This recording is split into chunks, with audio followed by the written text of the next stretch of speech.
అనుకోకుండా తన భార్యకు చితి పెట్టిన విహారీ అసలు నిజంగానే అనుకోకుండా తన భార్యకు చితి పెడతాడా? అసలు ఆ శవం ఎవరిదనేది ట్విస్ట్ ద్వారా తెలుసుకుందాం. సీరియల్లోకి వెళ్తే ఈలోపు వెంటనే సిరికి చితి పెట్టి బాబుని తీసుకొని ఇంటికి వచ్చేస్తాడు. కానీ బాబుని మాత్రం తిరస్కరిస్తూ ఉంటారు. ఆ సమయంలో వెంటనే ఇంటికి వెళ్ళిన తర్వాత బాబును పండు లోపలికి తీసుకెళ్ళి ఏడుస్తూ ఉంటాడు. ఆ బాబుకు ఎంత నచ్చ చెప్పినా సిరి జ్ఞాపకాలతో ఏడుస్తూ ఉంటాడు. కాస్త ఎంగిలిపడమని ఇక పండు భోజనం తీసుకొస్తాడు. కానీ బాబు మాత్రం ఎట్టి పరిస్థితుల్లో తిననని చాలా ఏడుస్తూ ఉంటాడు. మొండి పట్టుదలతో ఏడుస్తుండగా అప్పుడు వెంటనే యమున వచ్చి ఇక ఇలా నువ్వు ఏడుస్తూ ఉంటే పైలోకంలో ఉన్న అమ్మ బాధపడుతూ ఉంటుంది. అందుకే నువ్వు కాస్త తింటే అమ్మ కూడా ప్రశాంతంగా ఉంటుంది నాన్న అని ఈ విధంగా నచ్చ చెప్పి కాస్త ఎంగిలి పడేలా చేస్తుంది యమున. ఆ టైంలో బాబు అన్నం తిని అలాగే యమున కాళ్ళ మీద పడుకుంటాడు. ఎవరికన్నా బిడ్డవో కానీ నేను చూస్తూ ఉంటే ఇక నాలో తెలియని బాధ, నువ్వు ఇలా బాధపడుతుంటే నాకు నేనే నా వాళ్ళు కదన్నట్టుగా బాధగా అనిపిస్తున్నానా అని ఈ విధంగా మెల్లిగా బెడ్ మీద పడుకోబెడుతుంది. ఈలోపు శాస్త్ర రోజు రోజుకి ఈ ఇల్లు మొత్తం సత్రలాగా అయిపోతుంది. అసలు ఆ సిరి ఎవరు, ఆ సిరి కొడుకు ఈ వీడొచ్చి ఇక్కడ ఉండడం ఏంటో అని ఈ విధంగా శాస్త్ర అనుకొని కోపంగా వెళ్ళిపోతుంది. ఇదిలాగా ఉండగా ఇక వెంటనే వడ్డీల శకుంతల ఈ కేసు తన మీదికి రాకుండా వెంటనే పోలీస్ ఆఫీసర్కి కాల్ చేస్తుంది. ఆ పోలీసు ఇంటికి వచ్చేస్తాడు. చెప్పక్క అని అంటుండగా ఇక వెంటనే ఒక పెట్టెలో ఒక పెద్ద అమౌంట్ పట్టుకొచ్చి ఇక ఆ పోలీస్ ఆఫీసర్ చేతిలో పెడుతుంది. ఇక మొత్తం క్లారిటీగా చెప్తుంది. ఆ కేసు అంటే సిరి చనిపోయిన కేసు నా మీదికి రాకుండా వెంటనే ఇక విహారీ మీదికి వచ్చేలా చేయరా అనే విధంగా ఆ ఎస్ఐకి డబ్బు ఎరవేస్తుంది. ఈ కేసులో నా చెయ్యి నా హస్తం లేకుండా ఎలాగైనా సరే విహారీ మొత్తం చేశాడని మొత్తం వాడి మీదికి తోసేరా అని విధంగా డబ్బిచ్చిన తర్వాత కేసు గురించి నేను చూసుకుంటానక్క, నా చేతికి నువ్వు డబ్బిచ్చావు కదా అని చెప్పేసి ఆ ఎస్ఐ పెట్ట పట్టుకొని వెళ్తాడు. ఈలోపు ఒక్క దెబ్బకు 2 పిట్టలు. ఆ సిరి చచ్చింది. ఇక ఈ విహారీ జైల చుట్టూ ప్రదక్షిణాలు చేస్తూ తిరుక్కుంటూ ఉంటాడు. ఇక మన చేతికి మట్టంటకుండా అనే విధంగా అనుకుంటుంది. ఈలోపు పోలీసులు కాస్త ఎంక్వైరీ దొరుకుతుంది. ఆ ఎంక్వైరీలలో ఏమవుతుందంటే రన్నింగ్ అలా డ్రైవింగ్ చేసుకుంటూ ఉన్న ఆ టైంలో మధ్యలో విహారీ గారు సైడుకు అంటే ఇక లాస్ట్కు రౌడీ కారు ముందుకు లక్ష్మి ఎక్కిన ఆటో ఉంటుంది కదా, ఓవర్ స్పీడ్లలో ఆ రౌడీ కారు విహారీ కారుకి డాష్ చేసరికి ముందటున్న ఆ ఒక్కసారిగా ఆటో వెళ్ళి అలా లోయలో పడిపోతుంది. దీనికి కారణం విహారీ అని చెప్పేసి చిన్న క్లూ దొరుకుతుంది. ఆ వీడియో క్లిప్పు పట్టుకొని నేరుగా విహారీ ఇంటికి వెళ్తారు పోలీసులు. విహారీ గారు అని చెప్పేసి పిలుస్తుండగా హాల్లో కూర్చున్న వెంటనే అందరూ ఎవరు కావాలి అంటుండగా విహారీ గారితో ఏం పని అని చెప్పేసి అంటుండగా అతన్ని అరెస్ట్ చేయడానికి వచ్చాము అనేసరికి ఒక్కసారిగా అందరూ షాక్ అయిపోతారు. ఏంటి మా బావను అరెస్ట్ చేయడానికి వచ్చారు, అసలు మా బావ ఏం తప్పు చేశారు అని చెప్పేసి సహస్ర అడుగుతుంది. నిన్న సిరి కేసులలో అతను నిందితుడు, అతను కావాలని సిరిని చంపేశాడు, లోయలో పడేసేలా అతను పక్కగా ప్లాన్ చేశాడు అనేసరికి ఒక్కసారిగా ఇక సహస్ర పద్మాక్షి అందరూ షాక్ అయిపోతారు. ఏం మాట్లాడుతున్నారు ఎస్ఐ గారు, మా బావ ఆసిడ్ని చంపాల్సిన అవసరం ఏముంది? అవన్నీ ఒక్కొక్కటి ఎంక్వైరీ చేస్తుంటే ఒక్కొక్కటి బయటపడుతూ ఉంటాయి. వెంటనే ఈలోపు విహారీ హాల్లోకి వస్తారు. చెప్పండి ఎస్ఐ గారు, మిమ్మల్ని అరెస్ట్ చేయడానికి వచ్చాం. వాట్ అని చెప్పేసరికి సిరికి మీకు ఎలాంటి సంబంధం ఉందో మాకు తెలియదు, కానీ మాకు సాక్ష్యాలు దొరికిన ప్రకారం మీరు తనని చంపారని మాకు ఇక్కడ రుజువైపోయింది, అరెస్ట్ చేయమని చెప్పేసి పోలీసులు అరెస్ట్ చేసి స్టేషన్కి తీసుకొచ్చేసరికి ఈలోపు ఒక్క నిమిషం నాకు కావాల్సిన మేడానికి కాల్ చేస్తా, అదంతా ఇక్కడ జరగదు పదండి అని చెప్పేసి వెంటనే ఇక స్టేషన్కి తీసుకెళ్తుండగా సంధ్య ఒక్కసారిగా చూస్తుంది.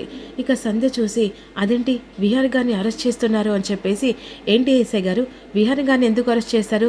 నిన్న జరిగిన హత్యలలో ఇతని హస్తం ఉందని అర్థమైపోయింది. ఏమంటున్నారు? అవును మేడం, సిరిని చంపడానికి కావాలని ఇతను ట్రాప్ చేసి ఆ ఆటోని లోయలో పడేశాడు.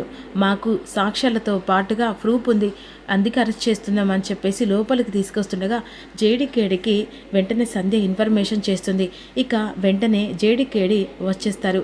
ఇక ఏంటి విహారి గారిని ఎందుకు అరెస్ట్ చేస్తున్నారు అని చెప్పేసి జేడీ ఎస్ఐని అడుగుతుండగా ఇతను నిన్న సిరిని కావాలని లోయలో ఇక అతను కారుతో డాష్ ఇచ్చి చంపేశాడు. ఏం మాట్లాడుతున్నారు, అసలు సాక్ష్యం ఉందా అని అన్న తర్వాత సాక్ష్యం ఉంది కనుకనే అతన్ని అరెస్ట్ చేశాం అని చెప్పేసి వెంటనే జేడీకి ఆ ఎస్ఐ ఆ వీడియో క్లిప్పు చూపిస్తాడు. అంటే అటో ముందు గుద్ది ఆ లోయలో పడిపోవడం ఆ క్లిప్ ఉంటుందన్నమాట. అది చూసి అసలు ఈ సాక్ష్యం బట్టే నువ్వు విహార్ గారిని అరెస్ట్ చేస్తావా, అసలు నేను సిరిని చంపలేదు, అది అన్ఎక్స్పెక్టెడ్గా నా వెనకాలన్న ఆ కారు నాకు వెంటనే అలా డాష్ ఇస్తే నా కారు పోయి ముందు అటోకు డాష్ ఇస్తే అది లోయలో పడిపోయింది, అది నా తప్పేలా అవుతుంది అని విహార్ అంటుండగా ఇలాంటి మాటలు కళ్ళబుల్లు కబుర్లు నాకు చెప్పకు, కానిస్టేబుల్ వెంటనే విని జైల్లో వేయి అని చెప్పేసేసరికి వెంటనే జైల్లో వేస్తారు. ఈలోపు ఇక ఈ కేసు నేను టేకప్ చేస్తున్నాను మేడం అని చెప్పేసి ఆ ఎస్ఐ అంటాడు. ఇక వెంటనే జేడీ కేడీ సంధ్య ముగ్గురు కలిసి బయటకు వస్తారు. అప్పుడు జేడీ అనుమానం ఇంకా బలంగా నాటకపోతుంది. ఇది ఎవరో కావాలని విహారి మీద ఈ కేసుని కావాలని తోసేశారని అర్థమవుతుంది. ఈ కేసుని కావాలని విహారి గారిని ఇరికించినట్టు వాళ్ళు తప్పించుకున్నట్టు కూడా అర్థమవుతుంది. ఇది పర్సనల్గా మనం ఎంక్వైరీ చేసి అసలు ఈ చావు వెనకాల ఎవరి హస్తం ఉందో తెలుసుకుంటే ఒక్కొక్క నిజం బయటపడుతుంది. అప్పుడు విహారిగానే మనం బయటికి తీసుకొచ్చే ఛాన్స్ ఉంటుంది. ఎవరో హంతకులు ఈ జేడీ దగ్గర నుంచి తప్పించుకోవాలని చాలా విశ్వ ప్రయత్నాలు చాలా చేస్తున్నారు. కానీ ఈ జేడీ ఒక్కసారి కౌంట్ చేస్తే ఆ తర్వాత వాళ్ళు లెక్క పెట్టే ఛాన్స్ నేనివ్వను అని చెప్పేసి ఈ విధంగా జేడీ రంగంలో దిగుతుంది. ఈలోపు జైల్లో ఉన్న ఇక విహారీ ఏ తప్పు చేయలేదని కూడా అంత మాత్రం వినిపించుకోరు. ఇక పద్మాక్షి కోపంగా అందరి చావులను నెత్త మీద వేసుకొని ఈరోజు వాడు హంతకుడు అని చెప్పేసి వెంటనే పోలీసులు వచ్చి అరెస్ట్ చేశాడు. అంతేకాకుండా చచ్చిన దానికి వీనికి ఏదో సంబంధం ఉన్నట్టుగా మాట్లాడుతున్నారు. అసలు ఇంట్లో రోజు రోజుకి ఏం జరుగుతుందో అర్థం కావట్లేదనేసరికి ఇది అంబికకు యూజ్ఫుల్ అవుతుంది. అక్క అంటే అన్న అంటావు కానీ నేను ఒక మాట చెప్తాను, నువ్వు తప్పుగా అనుకోవు కదా. ఏంటి అంబిక, అసలు ఆఫీస్ అన్న నుంచలి విహారీ ప్రవర్తన చాలా మారింది. వాడు పేరుకు ఆఫీస్కి వస్తున్నాడు అని మీరు అనుకుంటున్నాడు, కానీ వారు ఆఫీస్కి రావట్లేదక్క. వాడు ఎక్కడో స్టే చేస్తున్నారు. నాకు తెలిసి వాడు ఎవరితోనైనా ఏం మాట్లాడుతున్నావు పిన్ని అంటే జస్ట్ నా మైండ్ సెట్ అలా ఆలోచిస్తుంది. కావాలని చెప్పేసి ఎవరితో అయినా వాడు ఇక మ్యాక్సిమం అని చెప్పేసి చెప్పకనే చెప్పినట్టు మాట్లాడుతూ ఉంటుంది. బావయ్య ఎప్పుడు అలాంటి ఆలోచన చేయడు పిన్ని, నువ్వు తప్పుగా అనుకుంటున్నావు. అయ్యో శాస్త్ర, జెన్యున్గా ఒక మగవాడు ఒక ఆడపిల్లకు దూరమై ఉన్నాడంటే ఒక్కసారి నువ్వు ఆలోచించేసరికి అప్పుడు వెంటనే ఇక శాస్త్రకు లక్ష్మి గుర్తొస్తుంది. లక్ష్మితో హ్యాపీగా ఉన్న బావ ఇప్పటి మట్టుకు నాతో హ్యాపీగా లేడంటే ఖచ్చితంగా బావ తప్పుదోవ పట్టినట్ట అన్నట్టుగా థింక్ చేస్తూ ఉంటుంది. అంటే మ్యాక్సిమం నా ఊహ అలా ఉంది కాబట్టే వాడు తప్పించుకునడానికి ఒకవేళ తను ఇక్కడికి వచ్చి గొడవ చేస్తానంటే తనని చంపే మార్గం చేశాడేమో అన్నట్టుగా నేను ఆలోచిస్తున్నాను జస్ట్ అని చెప్పేసి కాస్త వాళ్ళ మెండుకు ఇక అదొక తాట తగిలిచ్చి అంబిక వెళ్ళిపోతుంది. ఈ మాత్రం చాలదే ఈరోజు డోసు, ఎందుకంటే దీని ద్వారా ఒక్కొక్కటి బయటపడుతూ ఉంటే ఆ తర్వాత ఇక ఇల్లు మొత్తం తునకలు అవుతూ ఉంటుంది. అప్పుడు ఈ ఆస్తి మొత్తం అన్నీ నా చేతికి వస్తాయి కదా అని అనుకుంటూ ఉంటుంది. ఈలోపు వెంటనే జేడీ ఇంట్రాగేషన్ మొదలు పెడుతూ ఉంటుంది.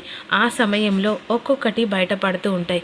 నిజంగానే అసలు విహారీ చంపేశారా, అసలు విహారీ మిస్టరీ ఏంటి, విహారీ ఎక్కడ పుట్టాడు, విహారీ జీవితంలో ఏం జరిగింది అనేది ఇక్కడి నుంచి వస్తూ ఉంటుంది. మొదటన విహారీ ఇంటికి జేడీ కేడీ ఇక సంధ్య ముగ్గురు కలిసి ఇంటికి వెళ్తారు. అక్కడి నుంచి ఇంట్రాగేషన్ పేరుతో ఒక్కొక్కటి బయటపడడానికి ఇక ఆ ఇంటి నుంచి మొదలు పెడతారు. ఆ టైంలో కూడా లక్ష్మి పేరు కూడా బయటపడుతుందా, మరి విహారీ భార్య అని బయటపడ్డ తర్వాత మరి విహారీ దగ్గర లక్ష్మి ఫోటో పర్స్లో ఉంటుందా, అది ఎలా బయటపడుతుంది అనేది అప్కమింగ్లో తెలుసుకుందాం. Don't miss you. ఊహించిన ట్విస్ట్ ఏంటంటే బాబు విహారీ గదిలో పడుకుంటాడు.